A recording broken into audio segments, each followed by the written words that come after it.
but we both knew.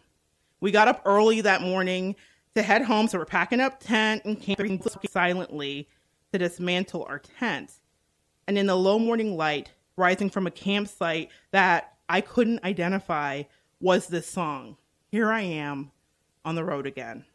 I had chills because I knew that the universe had helped me to make the decision that I was lamenting over. And I want you to know, even though that was a little bittersweet, when these songs pop up, it's not always sad. I've heard it prior to some of the best moments in my life too. But what I know for sure is that it is an indicator that my life is going to shift once more. And that shift that I'm embarking on is a divine shift. So I want you to pay attention to those songs, guys, because so often the lyrics are spot on to what divinity would want you to remember. The fourth sign of synchronicity, or the fourth signal, is what I call the interruption synchronicity or the interruption signal. These are probably the least fun for our human selves, okay? These occur when you are going full speed ahead in your life and you're not looking after your mind or your body. Unfortunately, this synchronicity is abrupt, and it comes when you are stuck in a rut or a situation that doesn't serve you. It comes when you are stuck in a relationship that doesn't deserve you or isn't worthy of you. You may not realize it at the moment, or you might not even have the courage to make a change. So you're going, again, full speed ahead. And then life will come and kind of bop you over the head and say, nope, this isn't the way anymore. And it's because it wants you to get back into your correct flow. It wants you to get back into the place where things are easy, like those green lights, and everything is moving quickly. And it feels like the world is opening up and that God is your butler just opening the doors for you. These kind of abrupt interruptions, these interruption synchronicities come via health issues or companies closing or being fired from a job or a relationship. Initially, it will seem like a really negative thing. And guys, I've been there. But over time, you realize that it was actually a huge blessing because it sent you in the direction of your highest good and greater destiny, higher good. That is what we're all here to do. We're trying to get to that sweet spot. So what I take away from this is that sometimes things have to literally fall apart in order to snap back into a better form. And I think of caterpillars that undergo this like chaotic state in order to shape into something beautiful. It's all part of the process. And if you want to evolve, you have to be in process. You have to do your work. It also makes me think about Carl Jung, who spent 20 years of his life in deep study about this very subject, synchronicity. Think about that, guys. 20 years before he was comfortable publishing his work. Clearly, due to the complexity of this subject, he was hesitant. Maybe he was worried about what his peers would think. How do you really impart this information? I really thought about that. 20 years before he really could get out of this life that he had immersed himself in, which is a surreal world of synchronicity. And I've been just thinking about all the millions of people who have experienced this phenomena. People from all walks of life and all over the world who were without the work of Jung and in the absence of a world-renowned psychiatrist by their side to conceptualize this lofty idea. Does that mean that they didn't experience synchronicity? I don't think so. The indigenous people of America believe strongly that we are to pay attention to the connections and the synchronicity that Mother Earth offers. These deeply, deeply connected people taught that the patterns effervesced from the earth around you, and the only prerequisite is that you be still and tune in. And Terry didn't know we were going to talk about this, but that was one of the things she said right at the beginning. Be still and pay attention to the signs. She also talked about her proclivity to tune into earth and go outside and pay attention to the world around her. And this is what the indigenous people of this great country were aware of well before there was a psychiatrist. The clues were from nature that they were paying attention to. The sky, the wind, They unfolded in cycles of life and death. And we see those cycles around us every day, guys. So we're all privy to this same energy. Dwayne Big Eagle's poem about his grandfather came to my mind as I was trying to lasso this grand idea of synchronicity.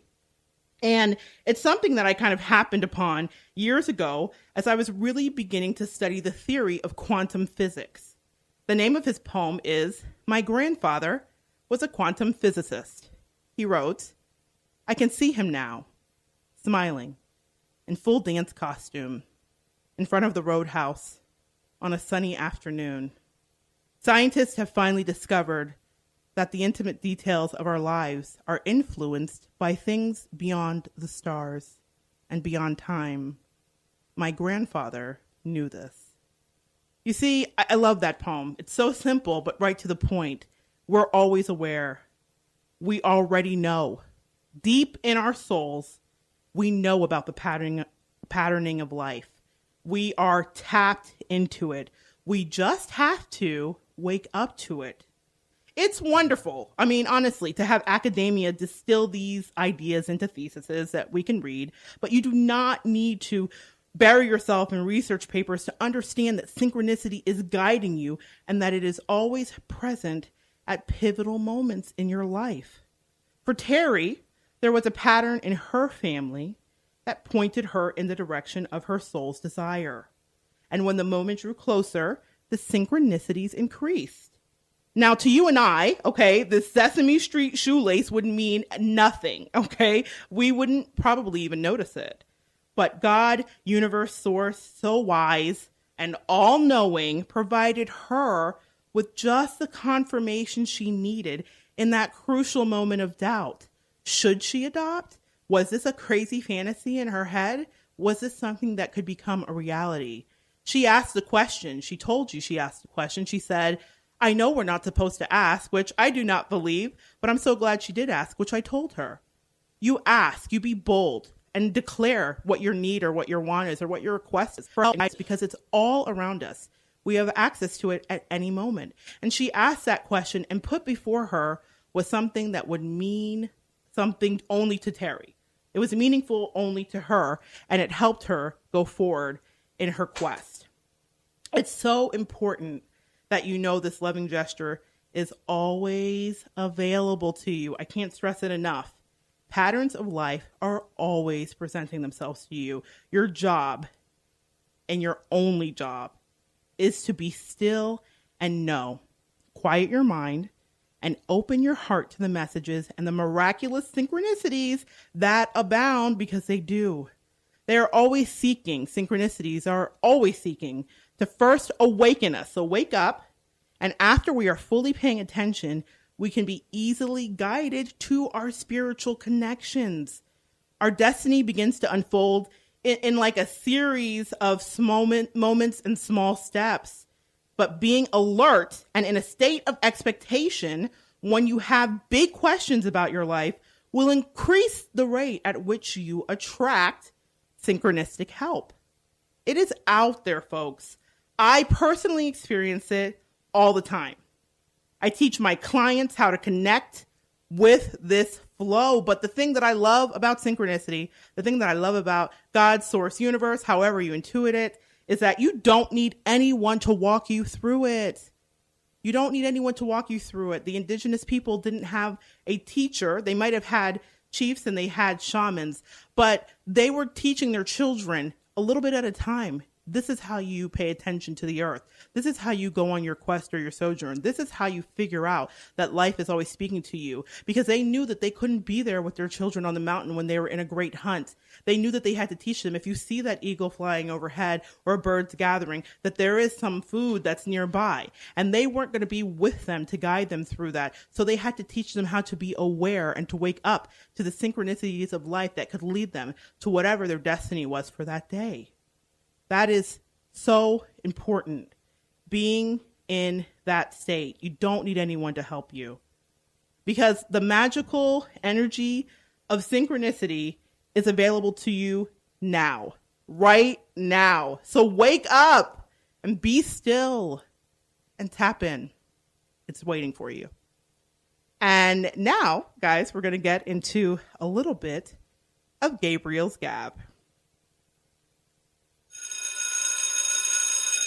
I am so excited. I love to see how Gabriel likes to wrap up each of our sessions together. And so I have shuffled a few cards and pulled some things that I think will be helpful to all of us for this week. The first thing that your angels want you to know is that all is well. Everything is happening exactly as it's supposed to, which I love that because it's a great tie-in to synchronicity. There are hidden blessings all around you. And the thing is, soon you will understand. And I really hope that after today's lesson, you understand a little bit more about how those blessings are there and available for us to tap into. All we have to do is what?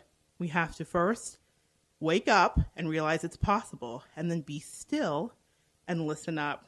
The next card for you today is about taking back your power. You are supposed to this week use your God-given power and intention, and you need it to manifest the blessings in your life. All of this is about blessings, and I think that synchronicity is a blessing as well. So as you are going along, ho-hum in your daily life, remember to assert yourself and be strong and take back your power. Have you had an encounter with a coworker where maybe you felt like, I didn't say everything I should have said, and you're quarterbacking or Monday morning quarterbacking the concept or the idea of the conversation? This is a time to take back your power. Are you not using your throat chakra and really communicating your needs to your spouse? This is a time to take back your power. We give our power away, and that's something we'll talk about over our time together. But it's very possible to do that, and every once in a while we need a gentle reminder that we are empowered and that we take back the thing that we've given. So this week, as you go along, take back your power. Be assertive, be strong. No need to be aggressive, but stand up for yourself because you are loved and you deserve that. You are worthy of being heard. The next card is about passion. And I love this because Terry started us off talking about her passion for treasure hunting, which has happened in all kinds of ways in her life, and it's really manifested. It's all about this week for you trusting and following your renewed passion in your love life or your career.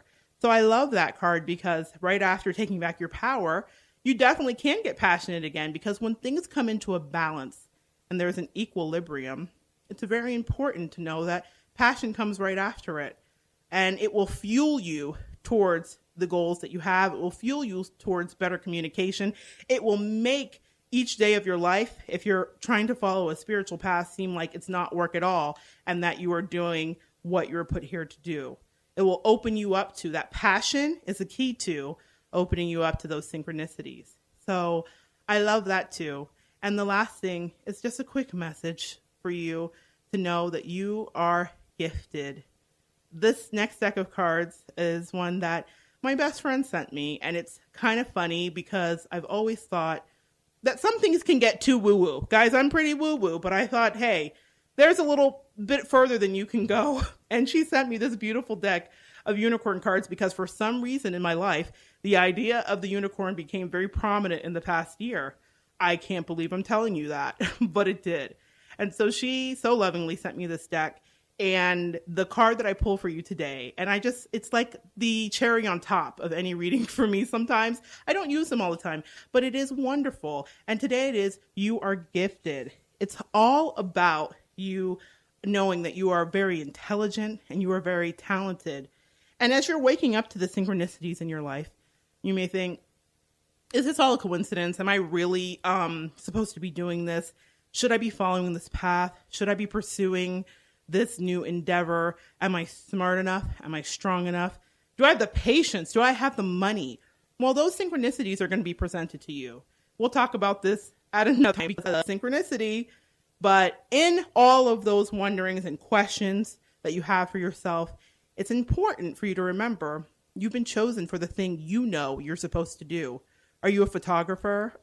Are you an artist? And it's not just relegated for people that are in the arts. Do you want to get that degree in law? Do you want to be a stay-at-home mom? What is your passion